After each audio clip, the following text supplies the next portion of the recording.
Well, hello, y'all. I'm just gonna honestly jump straight into this. I think today went pretty well, but we're gonna read this like a little bit of a storyline. So, basically, today went pretty well. My brother brought me to school early. I woke up early, so I made myself a nice breakfast.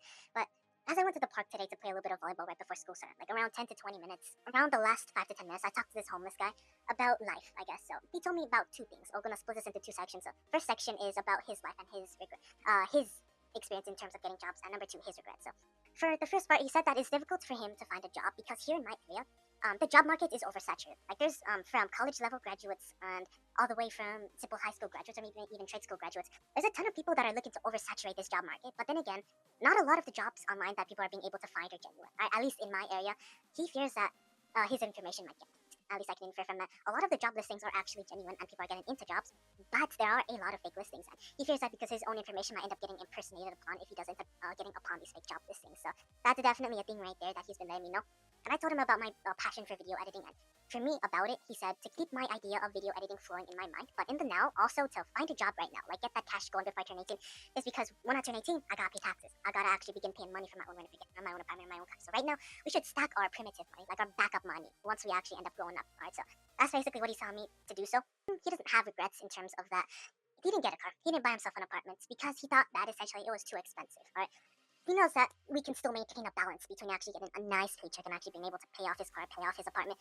But what he worries is that when it comes to stuff like this, is that what if the economy is dynamic? What if the apartment leases end up raising their prices 700%, but he also has to pay cars too? Like his car is like, let's say for example, theoretically it's $1,500 a month. Rent is $2,700 a month. Now we put a 700% raise, for example. Now all the way it's right around $4,000 a month. His paycheck still stays the same, but he ain't gonna be able to pay for it. And in that situation for now, that's why he remains homeless. So that's why I'm saying this, yo, is that he finds it a struggle because of today's economy, because of fake job listings, and because of how well apartment leasers work, of how jobs can work, especially when paychecks might not go as much high. That's essentially what he's been saying. He can't really find one. But for me, he tells me that I should find a job because I'm younger and that I still have a chance before I turn 18, before all the responsibilities come back into me. He even told me that he doesn't want to go back to his mom's house up in the high mountains because there's no running water. There's not much cell support down there. There's not much support coming down from that. Like we can theoretically say that chat that maybe he did once have running water. Maybe his mom's house when he was living as a kid, he did once have stable internet, happy lives. He did have a great upgoing in his own high school experience. Well, he didn't even go to high school, but that's what he told me. But maybe when he was growing up, yeah, he did actually get to have good internet. But eventually, after a while, maybe after the economy began to, go up, I guess, once rent prices began to go up, I guess his mother couldn't handle the pressures of being so. That's why they don't got running water. They don't got stuff going down here now. All he goes to now is like the local restaurant just for like internet access and being able to get help. I can infer that he's still trying to find himself a job, but he still finds it a struggle. So, at least for him, I can view it as that he's still looking. I can still assume he's looking for a job, but right now it definitely remains a little bit of a struggle. And the regret that he has, number two, is that because of social conditioning, because he was never truly able to be able to truly talk to girls, to be able to truly talk to people of the other side, because he was not given a counter perspective, he was raised in primarily a girls' environment. So that means when he himself eventually grew up and became into in relationships of his own, he didn't even realize he was treating his girls wrong. He didn't even realize that he was treating people in his relationships wrong. Like when he was being angry and mad, like his girlfriends definitely knew that. Yeah, that was wrong. He must I'm gonna leave this relationship because he's being toxic. The thing is, he doesn't even realize himself because of the way he was socially conditioned. Like, I feel that too because what if I am in the way that I am being raised right now? What if I don't realize some things in front of me? In my life mission to be a human and have a heart, but also find the friend group that I'm looking for. What if I am seen as insufferable? What if I am seen as flawed or mistaken? That's why, what if I don't see some things that other people do? That's basically what I'm really worried about here. That he himself, he didn't realize his mistakes all the way until after the relationship ended. Only after he began to realize the counter perspectives, maybe from the internet, maybe from other people. He only realized it until it was too late, only after the breakup. He didn't have insight. So that's what I worry about now. What if I am being insufferable in my own mission? What if I am missing some things, I guess? So basically, I carry a piece of that regret with me, and I'm going to make sure not to pass that on forward. And I also mean by this, y'all, is that he is a homeless person. And he himself also implicitly challenges the ideas of being a homeless person. Why? I say this because there are a lot of parents out there who are strict. There are a lot of parents out there who hold conservative-based views and liberal-based views. There are a lot of parents out there who restrict their children from going anywhere, essentially. I myself, by definition, am a free agent. I can go anywhere during the day, go to the park, go play volleyball, and also go interact with homeless people by extension. And I'm beginning to realize is that not all homeless people were bad in the first place. They just come from different life paths. Sometimes they don't have things that they can easily control by themselves, and they weren't able to find what they were truly looking for, maybe because they're in less fortunate circumstances, and that they're not all bad. Not all of them hold machetes ready to go out and plunder people. No, they're not bad. They're just complex people. Society puts this on them because it's an easy label. Society is unwilling to understand who these people truly are and unwilling to look at the roots of homelessness in its own self. All right, homelessness is complex, as I'm beginning to realize a lot of people have their own views for doing this and that. And I feel bad for this guy. I hope I can infer that he's still looking for a job as he uses the internet Wi-Fi of that restaurant to maybe go where he's looking for. I hope he finds stability in the future. In his own enlightenment, y'all. The parents who think strictly in that not wanting their kids to go anywhere, when you look at it in John Locke's perspective, we must also reason that homeless people aren't all bad. A lot of them have their own reasons, not what society paints them to be. And I hope this homeless guy, I hope he finds where he's going. I hope he uses the internet time that he finds at the restaurant that he has to maybe find himself a great job eventually. And obviously, be the father that he never, be the best boyfriend that his past girlfriends never. He himself said this and that he was enlightened to know and learn from his own mistakes. So in that right even before school started, y'all already got a major story plotline right there. But at least that's what I've learned from this guy. He has a lot of regrets. I might go to a job soon, maybe once I become a junior, and maybe learn to treat girls better. Basically, I'm not treating girls bad. In the micro things that we do, like what if I'm accidentally being forceful? What if I'm accidentally doing this to a girl that I don't even realize myself? I'll make sure to correct these micro behaviors and be ahead of the regret that that guy has. I'll make sure to treat all the girls that I ever talk to kindly and with a little bit of flirt. And no, y'all, big storyline. I haven't even skipped. I'm reading the script right now. I haven't even skipped down to the next part of this. Let's skip to this real quick. So basically, now in the morning, y'all, right before school started, this was like about 10 minutes before, 10 to 20 minutes before I started actual school. I talked to this girl right near the hallway, I guess, of one of the buildings here. I thought she looked really cute, right? She looked really cute, conventionally attractive, I guess, in that sense. Obviously, like any girl, everyone has a certain amount of attractiveness that they always have in me speaking. I thought that she looked pretty cute. We talked for a little bit. We talked about like school fights and stuff. We talked about like, what do you think about the people here at this school? For me, Chad, I think this conversation with this girl went pretty well. I'm not gonna lie. She looked cute too. She was a great person, to be honest. Like on the outside, I can't speak because I don't know her completely, but she sounds like a kind person. Honestly, if I find her again, I might go talk to her about some other stuff. But honestly, she's chill, I guess.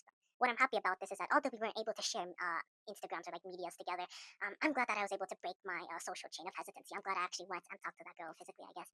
I broke that chain of hesitancy that others aren't willing to, and I'm glad I did. Basically, I'm happy that I did that. And later on during the day, we'll skip down a few periods then. I think PE time was a little bit of a mixed one because, number one, since I've already played volleyball earlier during the day and talked to that homeless guy, I didn't really find playing volleyball during that PE free time. Basically, you just run, then you get a bunch of free time. I didn't really find playing volleyball during that time really good because I've already did it and he's just doing like the same thing over and over again. I was just at that point I was just on like a philosophical debate on looking for the people who I was really looking for. So that's basically what I was looking for. It was kind of mixed. I talked to a bunch of girls, I guess. They told me they have an open relationship. Very interesting because I've never actually seen one of these before. They talked to multiple people and then it's apparently I'm not sure if this is true y'all, but they told me that their boyfriends, even though they're like these like two girls are in a relationship together, their boyfriends apparently by extension, they apparently choked them. Like I'm not sure if this is true y'all, but I mean that's what I heard. But that's what they told me. And they don't really pay attention to much, I guess, outside of their own high school dynamics, but they definitely talk to a lot of people. I think they even told me to talk to another girl like that's nearby because she has similar interests that I do, I guess. I didn't really take that chance to talk to that girl because I felt it was too superficial. The thing is, y'all, is that even if I went up to the girl, those two girls might end up spying if I ever end up being in a friendship with that one girl. So that's why whenever I talk to this girl that they want me to, I'll talk on my own terms, not when they're actually watching. Honestly, for PE, y'all, that was just kind of mixed. I don't want to be playing volleyball at the same time, but then again, I want to find people who understand me in that period, and it's kind of difficult to do so too because a lot of people are still on that playing mode. So I understand it. So and then no skipping down to lunch, y'all.